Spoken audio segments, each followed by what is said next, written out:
ମିଠା ଖାଇବା ପାଇଁ ଇଚ୍ଛା ହେଲେ ଏଇ ରେସିପିଟା ବନେଇ ନିଅନ୍ତୁ। ଘରେ ଅତିଥିମାନଙ୍କ ପାଇଁ ତ ଏଇଟା ନିହାତି ଫ୍ରିଜରେ ରଖନ୍ତୁ। ଯେତେବେଳେ ଅତିଥି ଆସିବେ ତାଙ୍କୁ ଏଇଟା ଦେବେ, ଖାଇକି ବହୁତ ବଢ଼ିଆ କହିବେ। ତାହେଲେ ଚାଲି ନିଅନ୍ତୁ ଏଇ ରେସିପିଟା ଦେଖି ନେଇ। ଆଉ ଏଇ ରେସିପିଟା ମୋ ମାଆ ମୋତେ କହିଛନ୍ତି କେମିତି ବନେଇବା ପାଇଁ ହେବ। ମାଆକୁ ପଚାରିଲେ, ହଁ ମାଆ, ମୋତେ ନା ବହୁତ ମିଠା ଖାଇବା ପାଇଁ ଇଚ୍ଛା ହେଉଛି, କିନ୍ତୁ ଦୋକାନରେ କିଛି ମିଠା ନା, ଟିକେ ଅନକମନ୍। ମାଆ କହିଲେ ଠିକ୍ ଅଛି, ଦୋକାନକୁ ଯା, ଗୋଟେ ଝଟପଟ କିନା ବ୍ରେଡ୍ ନେଇ ଆସିବୁ, ତା ସହିତ 2 ପ୍ୟାକେଟ୍ କ୍ଷୀର ଆଣିବୁ। ତାହେଲେ ମିଠାର ରେସିପିଟା ମୁଁ ଆଜି ତୋତେ କହିଦେଉଛି, ତୁ ଫଟାଫଟ କିନା ବନା।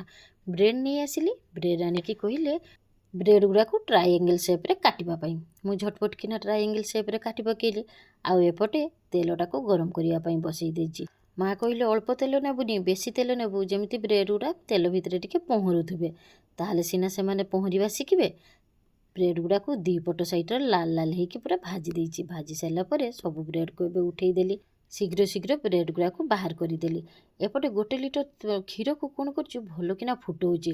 ଏଇ କ୍ଷୀରଟା ହିଁ ମେନ୍। ଯେତେ ଭଲ କିନା ଫୁଟେଇବେ ସେତେ ଟେଷ୍ଟି ହେବ। ମିଠାରେ ତ କ୍ଷୀରଟା ହିଁ ନିହାତି ଲାଗେ। ସେଇଥିପାଇଁ ଏପଟେ କ୍ଷୀରଟାକୁ ଭଲ କିନା ଫୁଟଉଛି।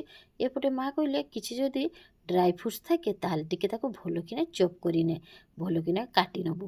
ମୁଁ ସେଇଥିପାଇଁ ଡ୍ରାଇ ଫ୍ରୁଟ୍ସ ଗୁଡ଼ାକୁ ବି ଭଲ କିନା କାଟି ନେଉଛି। ପିସ୍ତା, ଆଲମଣ୍ଡସ୍, କାଜୁ, ଏଇ 3ଟା ଜିନିଷକୁ ଭଲ କିନା କାଟି ନେଲି। ଏପଟେ ହେଇଯାଇଛି ମୋର କ୍ଷୀର, ଦେଖନ୍ତୁ କି ସୁନ୍ଦର ଫୁଟିଯାଇଛି। ଆଉ ଏଇ କ୍ଷୀର ଭିତରେ ମୁଁ ସବୁ ଡ୍ରାଇ ଫ୍ରୁଟ୍ସ ଗୁଡ଼ା ଦେଇଛି। ଏଇ ଯେତେ ସବୁ ଡ୍ରାଇ ଫ୍ରୁଟ୍ସ ଦେଇ ଆଉ ଥରେ 5ରୁ 10 ମିନିଟ୍ ପର୍ଯ୍ୟନ୍ତ ଟିକେ ଫୁଟେଇ ଦେଲି ଭଲ କିନା। ତାହେଲେ କ୍ଷୀରଟା ପୁରା ରାବିଡ଼ି ଭଳିଆ ହେଇଯିବ। ଏମିତିକା କରି ମାଆ କହିଲେ ଯେତେବେଳେ କ୍ଷୀରଟା ଟିକେ ଭଲ କିନା ଥିକ୍ ହେଇଯିବ ସେତେବେଳେ କ୍ଷୀର ଟିକେ ଥଣ୍ଡା କରିନେବୁ। ଏପଟେ ଦେଖନ୍ତୁ କ୍ଷୀରଟା କି ସୁନ୍ଦର ହେଇଛି। ଏପଟେ ଗୋଟେ ପ୍ଲେଟ୍ ନେଇତେ କହିଲେ ମାଆ। କହିଲେ ଗୋଟେ ପ୍ଲେଟ୍ରେ ବ୍ରେଡ୍ ଗୁଡ଼ାକୁ ଭଲ କିନା ସଜେଇ ଦେ। ପ୍ଲେଟ୍ରେ ବ୍ରେଡ୍ ଗୁଡ଼ାକୁ ସଜେଇ ଦେଲି। ଆଉ ଯେ ରାବିଡ଼ି କରିକି ରଖିଥିଲି ତାକୁ ତା ଉପରେ ଢାଳି ଦେଉଛି।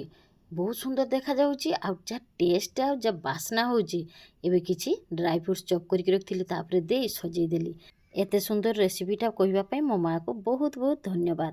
ତ ଚାଲନ୍ତୁ, ରେସିପିଟା କେମିତି ହେଇଛି କମେଣ୍ଟରେ ତ ନିହାତି ଜଣେଇବେ। ତା ସହିତ ମୋ ଚ୍ୟାନେଲକୁ ସବସ୍କ୍ରାଇବ୍ କରିବା ଭୁଲନ୍ତୁ ନାହିଁ। ଆଉ ଲାଇକ୍, କମେଣ୍ଟ, ସେୟାର ତ ନିହାତି କରିବେ। ସମସ୍ତେ ଭଲରେ ରୁହନ୍ତୁ, ଏମିତିକା ମିଠା ବନେଇକି ଖାଆନ୍ତୁ। ଜୟ ଜଗନ୍ନାଥ, ନମସ୍କାର।